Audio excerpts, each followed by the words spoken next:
Hey puppy people, it's Cindy Scott with Dogs Etc., holistic enlightened dog training. And that's kind of what I want to talk about today a little bit is the holistic aspect of it. And yes, it's about behavior modification and teaching your dog to do the right thing.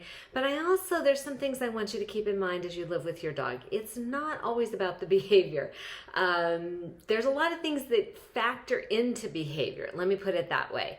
We like to jump to the dog is peeing because he's being spiteful or malicious or he's getting back at me for whatever. And there's no scientific evidence for that. And I like to see the evidence, the empirical evidence, not just the anecdotal stuff. But sometimes there's something deeper going on. And as we attack this from a behavior standpoint and do behavior modification, I'm always in the back of my mind going, could this be something physiological? There are many physiological antecedents to behavior. A dog that is starving and ravenous is much more likely to be digging in the trash. A dog that is diabetic is likely to be ravenous or to drink more and then have to pee more. What really brought it home for me was years ago, our first diabetic dog. We've had another one since then. Herschel was just an amazing dog. He was a cockapoo. He was standard poodle and cocker, and he was a doodle before doodles were cool. And he was amazing. He was chocolate. That's why we called him Herschel. And about, he was probably about 11 or 12. He started to steal stuff off the counters. He started to dig in the trash. He started to have potty accidents.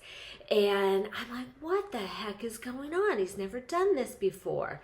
And I had known enough and I'd worked with enough vets and through the years knew enough about different medical conditions. I'm like, he's diabetic. And sure enough, took him in and he was off the scales diabetic. So we got him stabilized, treated with insulin, and his behavior problems were solved basically. But if your dog is doing something that they've never done before or something just uncharacteristic, I'm always red flag. Ooh, what's going on here? What's happening? And other examples of that would be with potty training. Often puppies will have urinary tract infections or they'll have parasites. I remember when Iggy came to us, we call him patient zero because he had every parasite ever. I mean, he had everything. And he would make progress with the potty training and then even peeing. I mean, pooping, he was going outside, but every now and then he'd have a pee accident. I'm like, what is happening? And then I had him do another fecal sample, and sure enough, he had something else. And once we got him on the right medication that got rid of that, everything just fell into place, and he's never had an accident since. So, and I'm not saying that is the reason always, but it's something that we want to explore and rule out. Sometimes dogs will have parasites, particularly puppies and adolescent dogs may have sensitive stomachs, where maybe if you give them one treat, it'll upset their stomach enough where they can't hold their bowel and they will have an accident. Or if you change their food, of course, that may make it more difficult to make it all the way outside, if you know what I mean. So there are some physiological explanations for it, and we always want to explore that rather than knee-jerk response. Oh, it's behavior.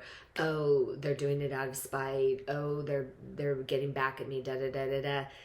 humans, we're so arrogant. We like to think that it's all about us. Sometimes it has nothing to do with you. Unless you're the one that fed him the food, then it has something to do with you, but that's a whole nother reason. So physiological reasons, we want to explore that. Older dogs, sometimes as they start to lose their hearing or their eyesight, they may be more on guard and more defensive. And that's why maybe they'll start to vocalize or be a little bit more fearful or even become aggressive as they get older because they're on the defensive, protecting themselves. So that comes into play, and those are all things that we want to keep in mind. Anytime I meet a new dog and I talk to an owner, their human companion, about what's going on, I'm always looking at the big picture. Is this a purely behavior thing? Is it physiological? And then sometimes, once we get rid of the underlying condition like the diabetes or whatever, the behavior will correct itself. However, sometimes it becomes habituated, it becomes a habit. So even though once we get rid of the underlying cause, we now have to do some behavior modification to get rid of it. Best example of that is marking. If you have not neutered your dog right away, and I'm not getting into that discussion. That's a veterinary thing for you and your vet, somebody that's actually gone to medical school to discuss the best time to neuter your dog. However, if you wait and your dog goes into adolescence and starts marking, lifting their leg, especially if they start doing it in the house and all over the place, once you finally have them neutered, now they're still in the habit of marking, especially in the house. So now that becomes a purely behavior modification issue. However, if we don't get rid of the cause, the antecedent, the stimulus, which is those hormones saying, hey, I gotta mark everything. Mother Nature, do not mess with Mother Nature, man. It's hardwired in them to do these things. So until we get rid of that underlying cause, it's fighting an uphill stream basically.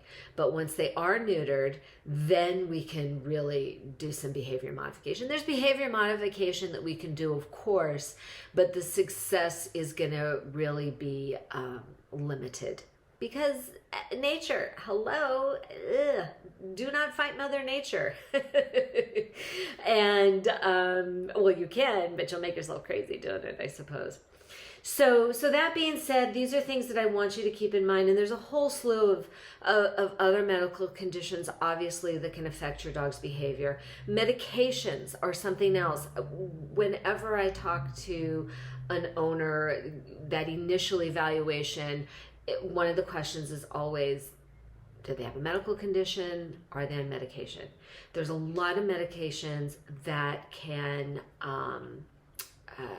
come into play with behaviors or affect behaviors. Like, again, prednisone.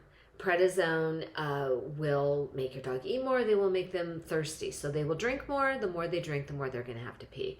So it's not uncommon. Dogs are on prednisone. We'll start having potty accidents, housebreaking accidents, unless, we're on it and aware of that. My husband went on prednisone a couple weeks ago. He's having some asthma issues. And, of course, I'm always like, oh, what's the medication? Da, da, da, da, da, da. And prednisone, I'm like, oh, it's going to make you thirsty. It's going to make you pee more. And he's all, does that mean I have to go outside more frequently? I'm like, do I have to get you there? Yeah, everybody in my life, I treat them like dogs, but that's a good thing. When I say I treat you like dogs, that's a good thing. But being aware of the medication that your dog is on, of course, any medical procedures, the spaying and the neutering, any underlying medical conditions as your dog starts to age. Unfortunately, as we start to age, we're more susceptible to things. So it's always something you want to be aware of. I don't want you to think that behavior always stays the same. It's always, always changing. Ours too. What do they say? The only constant is change. And that's true with behavior. And there's a lot of factors in your dog's life. Obviously, aging, aging becomes a factor, don't I know it? If you move, any dynamic in your family could potentially affect your dog's behavior. So don't get lulled into that false sense of security. And that's why I always say training is ongoing. It's never just one and done. Oh, if that were true. Oh, if I could work out one time and be in shape. But unfortunately, that's not the case. Darn it. But just be aware of other factors that affect your dog's behavior. And again, holistically, so many things affect your dog's behavior.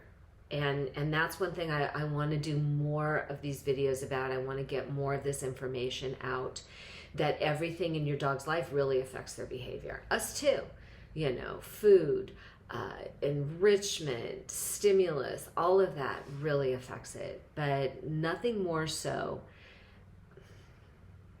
Well, that's arguable what affects it the most, but I think right up there is their health and their well-being, and any medical conditions can really have a huge impact on your dog's behavior. So my best advice to you is, if you do see some changes in your dog's behavior, especially anything dramatic, first and foremost, pick up that phone, talk to your vet. And that's one thing I always advocate when I talk to a new owner or doing an evaluation, is when was the last time they had a thorough physical examination. And it really makes a difference. So have that relationship with your vet and talk to them, pick up the phone and say, hey, this is going on. And hopefully they run the tests and they find nothing, and then we know that it's purely behavioral, and then we can come at it from that angle.